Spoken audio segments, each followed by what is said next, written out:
జగన్మోహన్ రెడ్డి గారు కాంగ్రెస్ పార్టీ అధికారంలో ఉండగా, కిరణ్ కుమార్ రెడ్డి గారు ముఖ్యమంత్రిగా ఉండగా, ఈ రాష్ట్రంలో బలంగా కాంగ్రెస్ పార్టీ ఉండగా, కాంగ్రెస్ పార్టీలోంచి వచ్చి జగన్మోహన్ రెడ్డి గారు కాంగ్రెస్ పార్టీ మీద పోటీ చేసి పులివెందుల, కడప పార్లమెంట్ అసెంబ్లీ గెలిచారు. ఆ తర్వాత జరిగినటువంటి బై ఎలక్షన్ లో పార్లమెంట్ కడపలో 20 అసెంబ్లీ సీట్లు పోటీ చేసి కాంగ్రెస్ పార్టీ మీద గెలిచారు. కాంగ్రెస్ పార్టీ ముఖ్యమంత్రి ఉండగా, కాంగ్రెస్ పార్టీ బలంగా ఉండగా, ఇప్పుడు 1% ఉన్న కాంగ్రెస్ పార్టీ గురించి మీటింగ్ ఏంటి?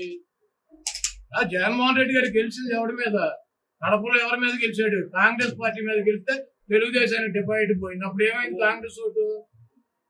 పులివెందుల్లో విజయం గారు గెలిచింది ఎవరి మీద? కాంగ్రెస్ మీద గెలిచారు.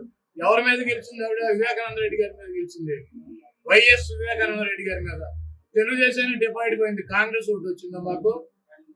లేకపోతే నెల్లూరు పార్లమెంటు కాంగ్రెస్ పార్టీ అధికారంలో ఉండగా కాంగ్రెస్ మీద గెలిస్తే తెలుగుదేశం డిపాజిట్ పోయింది. కొవ్వూరు, రాజేంద్రపురం, అదేవిధంగా ఈ పక్కన ఉన్నటువంటి నరసాపురం, ఇవన్నీ డిపాజిట్ తెలుగుదేశానికి పోయింది. కాంగ్రెస్ మీద ఈ రాష్ట్రంలో మొన్న 2014-19 ఎన్నికల్లో జనసేన గెలిచింది. నరసాపురం రాజోలు.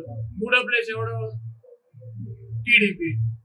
నరసాపురంలో 2వ ప్లేస్ లో జనసేన వస్తే టీడీపీ 3వ ప్లేస్. భీమవరం, గాజువాక్ లో పవన్ కళ్యాణ్ 2వ ప్లేస్ వస్తే 3వ ప్లేస్ డిపాజిట్.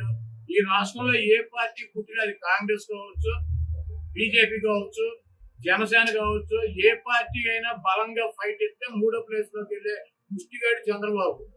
డిపాజిట్ పోగొట్టుకునే వెధవ చంద్రబాబు. కాబట్టి ఎన్ని పార్టీలు వచ్చినా 4 ఓట్లు ఒక్కో పార్టీకి పోతే వీటికి కూడా 4 మిగులుతాయి. కాబట్టి మీరు చంద్రబాబు నాయుడు సాయంత్రం వస్తాడు, బాబు కాంగ్రెస్ పార్టీకి అధ్యక్షులు మారారు, మనం 3లో ఉంటామా 2లో ఉంటామా, డిపాజిట్ పోతే వీళ్ళు అన్నారు.